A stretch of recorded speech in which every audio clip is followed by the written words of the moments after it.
Jefferson Galvão, o que acontece com o São Paulo é impressionante. Lesões a todo vapor, mesmo quando o time ganha. Descanso, descanso. Sinceramente, hoje somos pior que o Vasco da Gama. Ouviu? Não? Eu repito.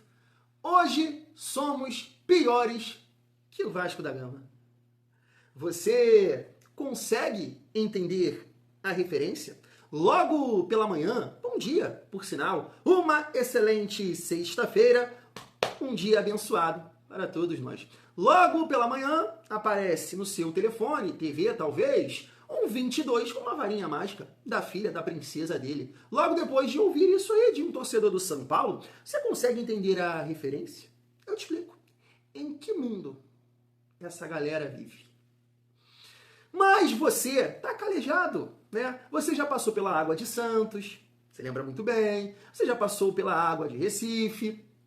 Teve um torcedor que a gente colocou aqui no canal que falou que o esporte ia brigar por uma competição internacional e para isso tinha que ganhar do Vasco em São Januário. Mas no final desse vídeo, tudo vai fazer sentido. Tenho certeza que você vai entender muito bem, família. Que isso, cara, eu tô começando os vídeos de uma maneira... Que isso, Vasco, continua me dando alegria. Eu vou terminar a minha jornada aqui no canal Vasco em família, fazendo um filme, escrevendo uma novela, família vascaína, bom dia de novo. Mas tem muita resenha nesse vídeo. Vamos comentar um pouco aqui sobre os dois jogos, né, que ficaram faltando, Vitória e Bahia, Fluminense e Juventude. Já vou aproveitar esse gancho aqui para a gente comentar um pouco sobre a partida de segunda-feira, porque teve um jogador do Fluminense que já falou do clima desse jogo, que já é uma amostra, já é um teste para a Copa do Brasil. E vamos levantar essa resenha aí, trazendo aqui o Arnaldo, que eu posso falar que se redimiu. Teve um jornalista corintiano que um tempo atrás falou isso, falou aquilo, mas também se redimiu. E o Denilson. Eu vou pegar esse comentário com o Denilson e ligar com esse torcedor do São Paulo que mandou essa mensagem aí na live do Tirone e também do Arnaldo. Família vascaína. A resenha tá boa para começar bem a sua sexta-feira. Então chega aí que tem muita resenha nesse vídeo, mas antes deixa eu te pedir aquela moral. Se não for inscrito aqui no canal Vasco em Família, se inscreve, deixa o like, ativa o sininho para não perder os próximos vídeos, comenta e hypa o vídeo para fortalecer o trabalho do Thiagão.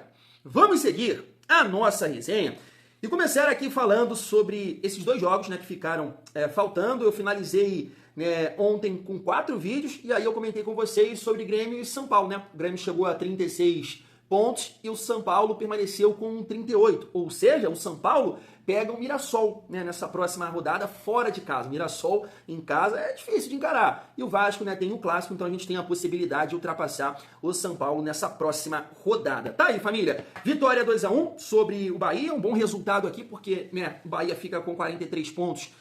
E o Vasco tá olhando sim, agora ali para o G6, para a posição também do Botafogo. Vale lembrar, vale destacar que o Bahia tem um jogo a menos. Não lembro contra quem. E o Fluminense conseguiu uma vitória sobre o Juventude, uma confusão, né? Os jogadores saindo de campo parecendo pelada. Eu vi o Alan Ruschel, né, falando que o Jandrei, não sei se vocês viram a polêmica, foi aquela questão de 8 segundos, né? Passando, tem o escanteio. E aí ele falou que o árbitro estava aqui, né, com 5, e ele falou, opa, então tem um tempo, mas, né, no cronômetro que a galera fez a contagem por fora, já estava 10, 11 segundos, mas eu não vi. Eu vi isso assim rapidamente aqui antes de gravar esse vídeo, mas a galera comentando que foi um jogo difícil, né? O Fluminense não jogou tão bem assim e ganhou ali nos minutos finais com um gol, dá pra dizer espírita, né? A bola meio que um voleio que pega de lado, a bola vai lá parar dentro do gol, que loucura, né? O Thiago Silva, que ainda assim, né, mesmo com a idade que tem, é um bom zagueiro, família vascaína. Dessa forma, a classificação do campeonato ficou assim, ó. O Fluminense chegou a 41 pontos, o São Paulo, como eu disse, 38, o Vasco está aqui com 36 e o Bahia, né, permaneceu aqui com 43, destacando novamente, tem 27 jogos, mas o Botafogo tem 28. Então, é um jogo muito importante aí diante do Fluminense na segunda-feira, visando, claro, também esse teste na Copa do Brasil, porque é aquilo, né? O jogo contra o Cruzeiro, que o Vasco fez uma boa partida e conseguiu ganhar, eu acho que internamente e para os torcedores, aquilo tem uma mensagem, né? Opa, a gente pode competir.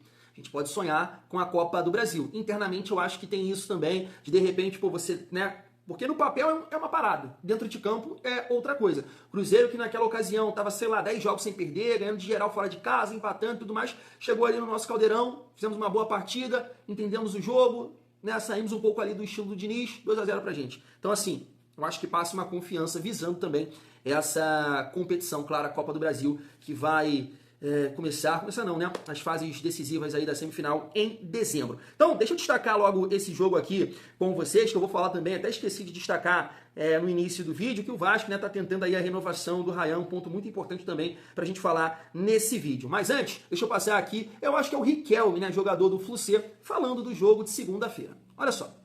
Então, sabemos da dificuldade que é ganhar a Copa do Brasil, mas vamos mantendo aí na semana trabalhando de cabeça erguida. Segunda praticamente já começa a semifinal da Copa do Brasil pra gente. Então vamos com tudo e, se Deus quiser, que possamos sair com a vitória. Aí, é nesse clima, concordo plenamente, já é um jogo visando, claro, a Copa do Brasil. Um desafio pro Vasco nessa segunda, família. Olha só, o Fluminense segue sem ter sua defesa vazada jogando em casa, desde a chegada do técnico Zubeldia.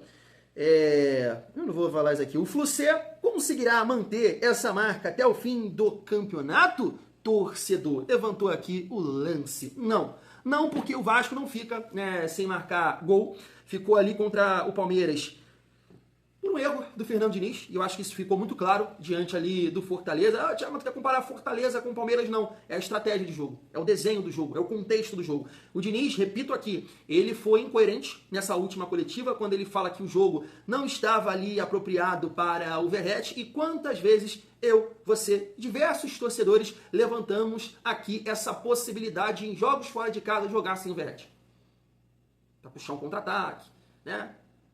Jogo contra o Internacional, jogo contra o Del Valle que ficou com um a menos, sabe? Não faz sentido. Mas tudo bem, vamos esquecer isso e torcer para que o Diniz possa entender o equilíbrio do time, o momento do time, isso é fundamental. Então acho sim que o Vasco vai conseguir marcar gol ou até gols contra o Fluminense, e eu espero que o Diniz possa dar sequência ao ataque que jogou ali contra o Fortaleza, Coutinho, Nuno, Andrés Gomes e Ryan. Esse seria o meu comando de ataque para segunda-feira. Vamos seguir a nossa resenha e falar aqui sobre a renovação do Ryan. Tá na tela para vocês, ó. O Vasco está em negociações para renovar com o Ryan até 2028. A ideia é que a multa seja aumentada e o atacante permaneça no clube por mais uma temporada. Acabou ficando, que cortou aqui para mim, família. Esse celular não me ajuda, mas eu acho que está pontuando aqui que depende também, claro, da vontade do jogador em permanecer no Vasco, né? Tem isso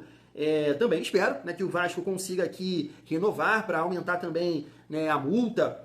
Claro que vai ter que também aumentar o salário do Ryan, ele tá merecendo, tá jogando muita bola, vem sendo decisivo, né? O Garoni destacou aqui nas últimas 5 partidas, fez 5 gols, é isso, né? Ele não jogou contra o Bahia, foi isso, mas fez 2 gols contra o Vitória, então tá no mesmo. Tá jogando muita bola, vem sendo fundamental, é uma referência do Vasco. Coutinho, no momento ali, muito romântico, falou: você é brabo, moleque, você é joia. Então é um jogador que realmente está com muita confiança para decidir jogos. E na reta final, nessa reta final, vai ser muito importante, família vascaína. Espero que o Vasco consiga aqui, claro, a renovação com ele. Agora, entendo que vai ser bem difícil, né? Bem difícil a permanência dele, porque é um sonho do jogador jogar lá fora, e dependendo do clube, porque o Ryan, eu nunca vi, não sei vocês, se vocês já viram alguma entrevista dele nesse sentido, quero jogar em tal liga, em tal time, eu nunca vi, tá? Sempre muito Vasco ele, né? E eu gosto muito do Ryan por causa disso, ali nos bastidores mesmo da Vitória, que é Vasco, não sei o quê. Eu nunca vi ele falando, né, sobre o futuro dele, o sonho dele de jogar na Europa, liga e time, nunca vi. Mas dependendo da proposta, o cara vai acabar aceitando, porque por entender também o momento que ele vive, né? Eu acho que ele também, o pai dele, o staff, os empresários, todo mundo, que eu acho que agradecem demais a chegada do Fernando Diniz, porque conseguiram, né? O Diniz conseguiu extrair o potencial dele, o Diniz foi perfeito na coletiva na Romário TV, falando: não, ele tá se apropriando do talento dele, ele tem muito mais para mostrar. Eu falei: que isso, Diniz, você é muito poético. Então é isso, família, vamos torcer para que tudo dê muito certo aqui em relação a essa renovação e, poxa, a torcida é que ele fique no Vasco, né? Possa jogar no ano que vem. Já pensou uma Libertadores e ter o Ryan no time? Jogar uma Libertadores com o Ryan? Pô, seria sensacional. Mas acho difícil, então é bom você já preparar aí o seu coraçãozinho.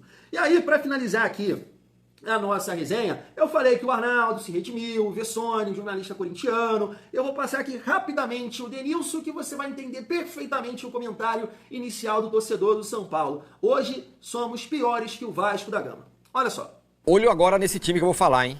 Nos dois. Fortaleza 0, Vasco 2. Cara, é a segunda derrota do Fortaleza de time rebaixado. O Fortaleza caiu, velho. Do mesmo jeito, né? Igualzinho.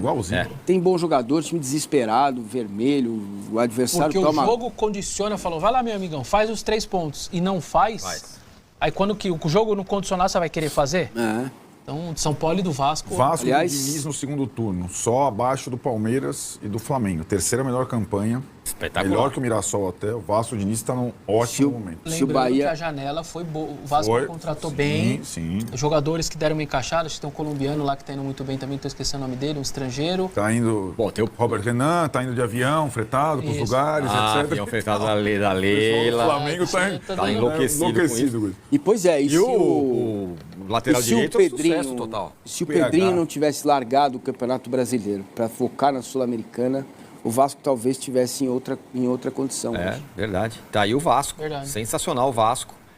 E tá rolando na internet umas cenas do Diniz na hora da tentando confusão. apartar, entre aspas. Psicólogo Fernando Diniz. O cara parecia dando rabo de arraia, enlouquecido. Nos próprios jogadores. Nos próprios jogadores. Puxando pelo pescoço. Puxando pelo pescoço. Com toda a serenidade. Mas quando perde, faz alguma coisa, fica em cima. O trabalho dele no segundo semestre de recuperação do time é ótimo. Muito bom. Muito bom mesmo. Já tá 1-0. É muito pênalti pro Grêmio. E te falo mais. Será que não tem ninguém na base ali melhor que o Tapia? Eu não sou de ficar falando dos bola não, mas o Tapia, pai. Faço pênalti claríssimo. Agora o Tapia. O Tapia, pai.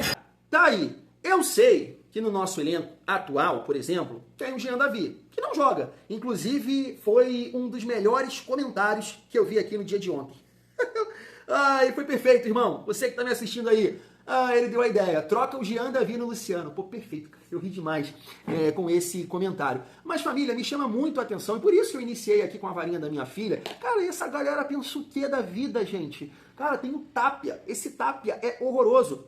Eu até falei assim, cara, o urucubaca do Vasco é tão grande. Lembra que eu desabafei isso aqui com vocês? O São Paulo com Dineno e Tapia contra o Botafogo ganhou. Falei assim, não é possível, cara, que a gente as coisas não... Agora, graças a Deus, mas tava difícil, jogava bem, criava, e a bola não entra e tudo mais, e não vem os 3 pontos. E o São Paulo com Dineno e Tapia ganhando o Botafogo, e tendo ali uma sequência, pá. Cara, mas o time do São Paulo, claro, muito desfalcado, Lucas, Calheri, André Silva, entre outros jogadores, cara, é um time muito limitado para um torcedor do São Paulo chegar e falar qualquer coisa. E assim é o corintiano, e assim é o santista, mas beleza, né? O Arnaldo falou que o Grêmio é horroroso ontem, e o Grêmio amassou o São Paulo. Poderia ter dado uma goleada. Mas tu pegou esse gancho aí do Denilson? Tapia. Pô, Thiago, mas pelo Vasco passou o Lloyd. Família, já foi. E aí eu pego um gancho pro trabalho que foi feito nessa segunda janela. Lembra, quando eu chegava aqui e falava pra vocês, teve um cara até que me xingou quando eu falei isso. A gestão do Vasco está dentro de uma realidade do futebol brasileiro. E muita gente, a realidade do rebaixamento. Olha a diretoria do São Paulo. Totalmente perdida. Os caras contrataram Tapia e Dineno pro ataque na segunda janela. E o Vasco contratou jogadores que potencializaram aí o nosso time, que melhorou demais. Vessone, eu acho que é o jornalista que estava assim, ó, no vídeo aí. Ele lembra que naquela sequência que teve, acho que o Palmeiras enfrentou o Bahia, o Flamengo ia enfrentar o Corinthians e o Cruzeiro ia enfrentar o Vasco. Aí ele, o confronto mais fácil é o Vasco pro Cruzeiro. Pau, e o Corinthians perdeu pro nosso rival, né? E aí ele tá se redimindo aí, eu vou ajudar ele aqui. O colombiano que ele tá falando, esse homem másculo, forte, viril, percentual de gordura abaixo de 10%, se chama Carlos Cuesta. Que homem é Carlos Cuesta, né? Ele joga demais, ele azeitou a nossa zaga, junto, claro, com o Robert Renan, além do colombiano, que vai dar uma dinâmica muito boa, e opções, né, como o Matheus França. O Thiago Mendes, né, vamos ver, eu não sei, família, eu não acredito muito não, depende muito da condição física dele. E para finalizar ali com a visão, né, do Arnaldo Massina, eu não concordo não, tá, família? O Vasco não priorizou a Copa Sul-Americana, eu não acho isso, sabe? Eu sei que lá no jogo contra o Corinthians poupou, né, bastante gente, mas não foi uma questão de prioridade que o Vasco começou mal, não. Foi erros individuais, foi, né, um time mal montado, fisicamente falando, algumas insistências, que eu nem quero falar aqui, né. Vamos aproveitar um bom momento, porque a galera sabe, porque eu falei bastante sobre isso. Agora que o Diniz testou e deu muito certo, espero que ele continue, né, que ele possa entender que esse é o Vasco, é um Vasco físico. O Vasco tem que competir fisicamente. Eu citei aqui o exemplo do Palmeiras contra o RB Bragantino. Os caras correm o tempo todo, mano. Os caras correm o tempo todo. Você tem que tentar conciliar. Você, no máximo, você tem que ter um jogador que não entrega fisicamente, mas que vai ter um perfil que vai te ajudar em determinada partida. O resto, todo mundo tem que ter saúde para contribuir sem bola. É assim que o Vasco vai se tornar mais competitivo do que já está sendo. É isso, essa é a ideia. É pegar esse time que iniciou contra o Fortaleza e dar sequência para esse time. Ah, não tem essa. Dentro de casa, como eu já vi aqui alguns comentários. Ah, dentro de casa tem que mudar o time. Bota... Não, dá sequência para esse time aí. Esse time precisa entrosar. O André Gomes precisa ganhar confiança. Ele precisa se sentir bem. A gente precisa de um jogador com esse perfil aqui. Pro lateral esquerdo falar, meu Deus, se eu subir, dançarino aqui vai fazer um salseiro nas minhas costas aqui. A gente tem que ter esse entendimento, tem que ter sequência, esse comando de ataque. É um comando de ataque muito móvel, muito bom tecnicamente, todo mundo sabe jogar e tem as suas características. Gênio, talento, qualidade, um termo que eu posso utilizar pro Ryan, cara. Fenômeno, sei lá, sabe jogar de tudo, faz gol, sabe? E a velocidade. Eu não tô tão... já é madrugada aqui, família. Tô até com a mente, né, meio cansado, mas daqui a pouco eu volto ao normal. Então, assim, o trabalho do Diniz, de fato, é sensacional nesse retorno. Terceira melhor campanha. Mas, assim, família, vocês que me acompanham aqui sabem que eu falei bastante sobre isso aqui. Bastante. Ele não pode insistir nos erros. Time frágil fisicamente e algumas, né, situações. Saiu isso aí, ele parou com isso, o time voltou a performar, o time melhorou os resultados. E eu acredito muito que nessa sequência, tanto no Campeonato Brasileiro como na Copa do Brasil, o Vasco tem grandes chances, cara. Estou muito confiante nessa sequência aí de 8 a 10 pontos. De 12, se disputar 12, ganhar de 8 a 10 pontos, tá excelente, né? A gente vai mirar ali esse G6. Então tá aí, o Arnaldo se redimiu depois daquela conversa de troca de, manda o Ryan, Luciano. Pelo amor de Deus, né, Arnaldo? Assim, como eu não tô num momento legal aqui, família, né? Tem vezes que você não consegue gravar o vídeo, você não consegue falar o que você deveria falar, sabe? Foi um momento ruim ali do Arnaldo, tudo bem, acontece, né? Ele depois vai botar a cabeça ali, vai dormir e fala, pô, errei. Como eu estou errando aqui, né? É isso. Tamo junto. Vou ficando por aqui. Até daqui a pouco. É muito bom ser Vasco.